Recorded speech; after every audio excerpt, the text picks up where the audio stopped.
Sir సారా దొంగ రవాణా చేస్తూ యాక్సిడెంట్ చేశారు సార్. ఎరే చేసేది వెదవ పని, అందులో ఓవర్ స్పీడా? బుద్ధి లేదు మీకు? తప్పు అయిపోయిందండి. 303 సార్ వీళ్ళని లాకప్లో ఉంచు. తర్వాత ఆర్సీ బుక్ లో ఓనర్ పేరు చూసి కోర్టులో ప్రొడ్యూస్ చేయమని చెప్పు. త్వరగా చేయమను. సార్ ఆర్సీ బుక్ లో బండి ఓనర్ పేరు పశుపతి అని ఉంది సార్. ఏ పశుపతి? Baji brother Pashupati sir. చెన్నై గారి బండి సింగమలై కస్టడీలో ఇరుక్కుంది. అది చెన్నై గారి బండినని సీ బుక్ చూసి కన్ఫర్మ్ చేసుకున్నారు. ఎందుకైనా ఆయన కొంచెం జాగ్రత్తగా ఉండమనండి.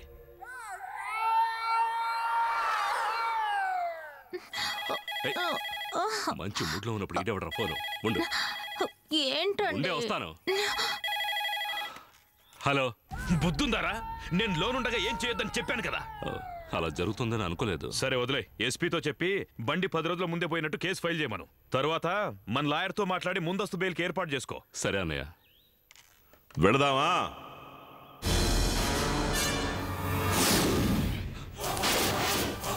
సింగమలై బొద్దు, నా లారీ పోయి 10 రోజులైంది. నా లాయర్ వస్తాడు, ఆయనతో మాట్లాడుకో. నీతో మాట్లాడడానికి సిద్ధంగా లేను. నీ లాయర్తో ఎందుకులా మాట్లాడాలి? జీప్ ఎక్కరా వచ్చి. నువ్వు చెప్తే వినవు.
సార్ వాడు తప్పించుకున్నాడు సార్. ఎందుకు వదిలేశారు సార్? తప్పించుకోవాలని వదిలేశాను.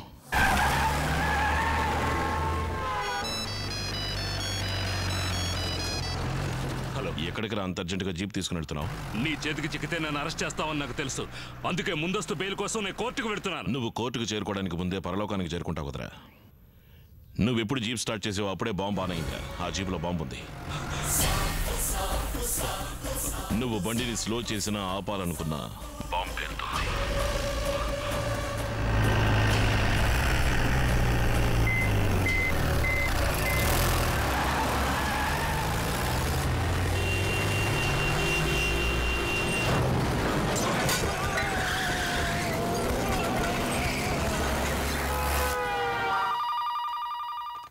హలో, నేను సింగమని మాట్లాడుతున్నాను. చెప్పండి సార్. పోలీస్ జీప్ తీసుకుని ఒక అక్యూజ్డ్ ఆ రూట్లో వస్తున్నాడు. వాడిని చెక్ పోస్ట్ దగ్గర ఆపండి.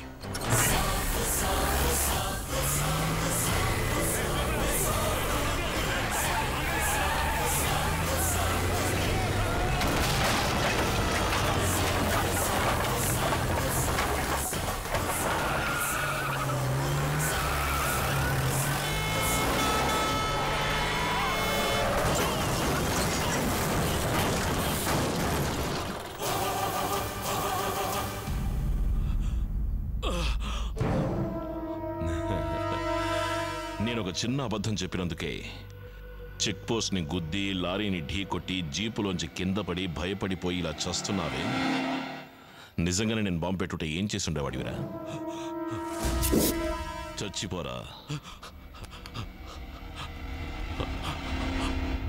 ఏంట్రా? అన్నయ్య సింగమలై నన్ను కార్నర్ చేశాడు. నన్ను చంపుతాడని భయంగా ఉందన్నయ్య. నువ్వెక్కడున్నావు? చెక్ పోస్ట్ నుంచి 2 కిలోమీటర్ దగ్గర ఉన్నాను. నువ్వేం భయపడకు, వాడిని నేను చేయలేడు. నేను ఎస్పీతో మాట్లాడతాను. సార్, ఏం పీకుతున్నావయ్యా నువ్వు? అక్కడ మా తమ్ముడిని చంపేసేటట్టున్నాడు. ఆ సింగమలైకి ఫోన్ చేసి మా తమ్ముడిని వదిలేయమను. వాడికి ఏమన్నా అయ్యిందో వెంటనే రిలీజ్ చేయమని చెప్తాను సార్. రే సింగమలై, ఎస్పీ దగ్గర నుంచి నీకు ఇప్పుడు ఫోన్ వస్తుంది. నువ్వు నన్ను చంపుతావరా? ఫోన్ రాగానే రివాల్వర్ కింద పడేసి నువ్వు నాకు సెల్యూట్ చేస్తావరా? ఎస్పీ నుంచి ఫోన్ వచ్చింది చూసావా? రాయ్, నా పవర్ ఏంటో తెలుసుకోరా. నీకు ఫోన్లోనే పెడతాడరా ఫిట్టింగ్. సార్ సింగమలై, నువ్వు పశుపతిని అరెస్ట్ చేసావు కదా, అతన్ని వెంటనే విడిచిపెట్టు. సార్ నేను పశుపతి గారిని అరెస్ట్ చేయడానికి వెళ్ళాను సార్, కానీ ఆయన మన జీప్ తీసుకుని అక్కడి నుంచి పారిపోయారు సార్. నేను ఆయన్ని బ్లాక్ చేయమని చెక్ పోస్ట్కి చెప్పాను, కానీ చెక్ పోస్ట్ని గుద్ది వెళ్ళిపోయారు సార్. బండి ఓవర్ స్పీడ్గా తోలినందువల్ల లారీని గుద్ది జీప్ బ్లాస్ట్ అయింది సార్. పశుపతికి ఏమైంది? ఆయన స్పాట్లోనే చనిపోయాడు సార్. వాడు అబద్ధం చెప్తాడు. నేను చావలేదు, బతిగా ఉన్నాను. 3వ క్లాస్ చదువుకుని ముంబైలో పేపర్లు ఏరుకునే పోరంబోకువి నీకే నీ తెలివితేటలు ఉంటే కష్టపడి చదువుకుని చెమటోడ్చి పోలీస్ అయిన నాకు ఎన్నుంటాయి. సింగమలై వద్దు, సింగమలై నా మాట విను, నన్ను వదిలే. ఏదో తెలియక తప్పు చేశారు, నన్ను వదిలే, నన్ను చంపకు, వద్దు.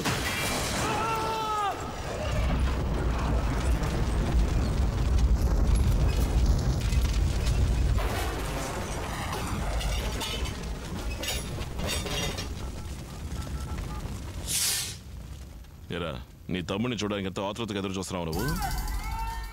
చూడొచ్చు, కానీ ఇక్కడ కాదు, పైలోకంలో నీ తమ్ముడిని సజీవంగా తగలబెట్టాను. సింగమలై,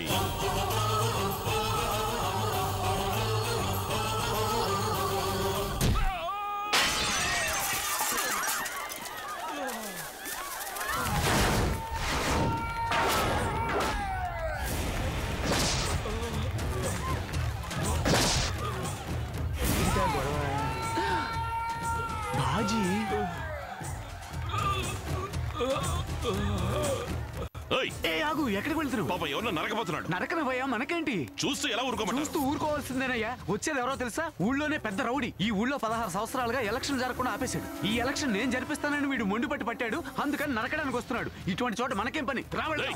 మనం పోలీసులమయ్యా. మనం పోలీసులు ఎవరు చెప్పాడు? ఖచ్చితంగా ఈ స్పాట్ లో మనం పోలీసులు కాదు. రావాలి, రావయ్యా. ముందు నా మాట విన్నువు రా.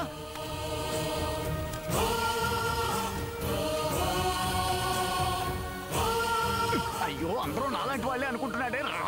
అన్నా, తెలియక చేశానన్నా, నన్ను వదిలే అన్నా. ఈ ఊరు వదిలి వెళ్ళిపోతానన్నా. అన్నా వదిలే అన్నా. అన్నా, ఈ నియోజకవర్గంలో ఎలక్షన్స్ జరిపించమంటూ సుప్రీంకోర్టులో పిటిషన్ వేసి ఎలక్షన్ కమిషనర్ ని రప్పించావు. నేనేమో ఎలక్షన్స్ జరగకూడదనుకుంటున్నాను, నువ్వేమో జరిగి తీరాలనుకుంటున్నావు. లేదన్నా. అన్నా, అప్పుడు మనిద్దరిలో ఎవరో ఒకరే ప్రాణాలతో ఉండాలి. అన్నా నన్ను వదిలే. నేనుంటాను. అన్నా అన్నా అన్నా నువ్వే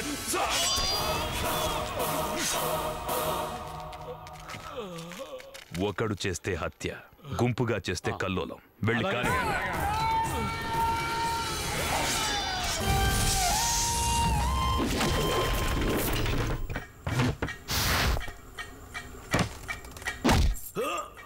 నాగభూషణం ఎక్కడున్నాడు తెలియదు.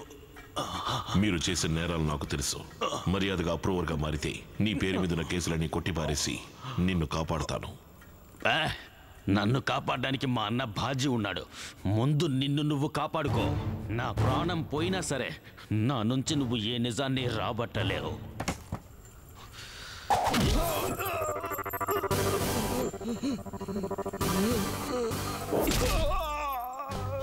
ఏంటి ఏమనుకుంటున్నాడు? కొట్టిన దెబ్బలుగా రమణ నిజం మొత్తం కక్కేశాడు. రేపు ఉదయం వాడిని కోర్టులో ప్రెజెంట్ చేయాలి. దానికి కావాల్సిన ఏర్పాట్లన్నీ చేయండి. వాడిచ్చిన స్టేట్మెంట్ ప్రకారం నాగభూషణాన్ని మనం వెంటనే అరెస్ట్ చేయొచ్చు. Come along, hurry up everybody. రమణగాడు సింగమలి కొట్టిన కొట్టుడికి మీకు వ్యతిరేకంగా సాక్ష్యం చెప్తానని అప్రూవ్గా మారాడు. రేపు ఉదయం వాడిని కోర్టుకు తీసుకెళ్తున్నారు. అక్కడికి వెళ్ళి వాడు నిజం చెప్పాడంటే మీ తమ్ముడిని ఇంకెవ్వరూ కాపాడలేరు. రేపు వాడు కోర్టుకు వెళ్ళాడు. నేను చెప్పింది మాత్రం చెయ్యి. అలాగేనయ్యా, తప్పకుండా చేస్తాను.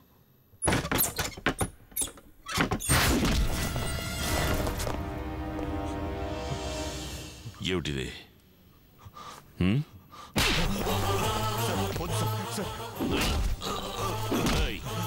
డిపార్ట్మెంట్లో కొంతమంది చేసే తప్పుల వల్ల పబ్లిక్ మనల్ని బ్రోకర్ గాళ్ళ చూస్తున్నారు. నీలాంటి వాళ్ళు 10 మంది ఉంటే చాలు. అంతకంటే హీనంగా మనల్ని వృత్తికి చేసే ద్రోహం కట్టుకున్న భార్య నలుగురికి తార్చడంతో సమానం రా. గవర్నమెంట్ ఉద్యోగంలో జాయిన్ అయ్యే ప్రతి ఒక్కళ్ళు పబ్లిక్ సర్వీస్ కమిషన్ ఎగ్జామ్ రాసే జాయిన్ అవుతున్నారా? కానీ నీలాంటి వాళ్ళు జాయిన్ అయిన తర్వాత పబ్లిక్ ని మర్చిపోతున్నారు, సర్వీస్ ని మర్చిపోతున్నారు. కమిషన్ ని మాత్రమే మైండ్ లో పెట్టుకుని పనిచేస్తే పబ్లిక్ మనకి ఎలా గౌరవిస్తుందిరా? అన్ని స్టేషన్స్ లోనూ ఇలా జీవించాలి అంటం కోసం నేతాజీ, గాంధీ, మహాత్ముడు లాంటి నాయకుల ఫోటోలు తగిలించి పెట్టారు. ఇంకో పక్క ఇలా జీవించకూడదు అంటం కోసం రౌడీ, క్రిమినల్, అక్యూస్డ్ ఫోటోలు తగిలించి పెట్టారు. ఆ రెండిటికి ఉన్న తేడా మనకే అర్థం కాకపోతే పబ్లిక్ ఎలా అర్థం అవుతుందిరా? ఎలా అర్థం అవుతుంది? ఓకే, తీసుకున్న కమిషన్కి ఇంతకాలం పనిచేశావు. తీసుకుంటున్న జీతానికి అట్లీస్ట్ ఒక్కరోజు నిజమైన పోలీస్ ఆఫీసర్గా పనిచేయి. కమాన్ టెల్ మీ, నాగభూషణ్ ఎక్కడున్నాడు? సార్, కోర్టుకి టైం అయింది. అక్యూజ్ని తీసుకెళ్ళాలి సార్. వీడిని కోర్టుకు తీసుకెళ్తే పెద్ద లాయర్ని పెట్టుకుని 4 రోజుల్లో బయటకు వచ్చి నాకే టాటా చెప్తాడు. వీడిని ఎన్కౌంటర్లో లేపిస్తే బాగుంటుందేమో. లేపేయడానికి నేనేమన్నా అనామకుడు అనుకున్నావా? భాజీ తమ్ముణ్ణి. ఏది జరిగినా చట్ట ప్రకారమే జరగాలి. కోర్టులో అప్పగించడం వరకే న్యూ డ్యూటీ. శిక్ష వేయటమా వదిలేయటమా అనేది కోర్టు చూసుకుంటుంది. ఇన్స్పెక్టర్ ఉద్యోగం చేతిలో ఉంది కదా అని వెధ వేషాలేస్తే తోకని కట్ చేస్తాం. పోలీసులంటే అంత చేతకాని వాడు అనుకున్నావా? ఓవర్గా మాట్లాడావో నా కొడక కాల్చి పారేసి తప్పించుకోవడానికి ట్రై చేసావని కేసు క్లోజ్ చేసి పారేస్తాను.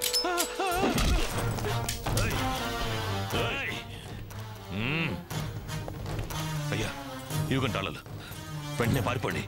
ఇక్కడున్నారంటే మిమ్మల్ని ఎన్కౌంటర్ పేరుతో చంపి పారేస్తాడు. మిమ్మల్ని ప్రాణాలతో కోర్టుకు తీసుకు వెళ్ళడు. వెంటనే పారిపోండి. నా ఉద్యోగం పోయినా పర్వాలేదు. వెంటనే వెళ్ళిపోండి. మా అన్నయ్య దేవుళ్ళు ఆటోడు. తనకు అన్ని చోట్ల మనుషులున్నారు. వస్తా. ఏంటయ్యా నువ్వు చేసిన పని? త్వరగా బండి తీరా. సార్,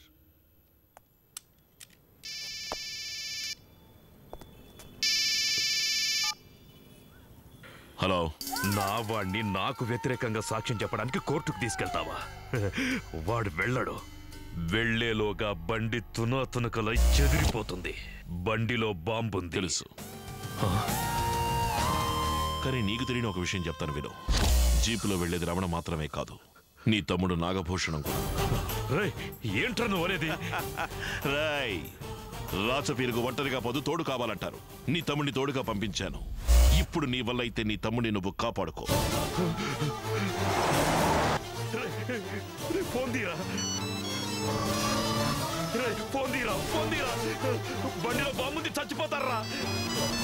రే ఫోన్ తీరా. రే ఫోన్ మోగుతోంది.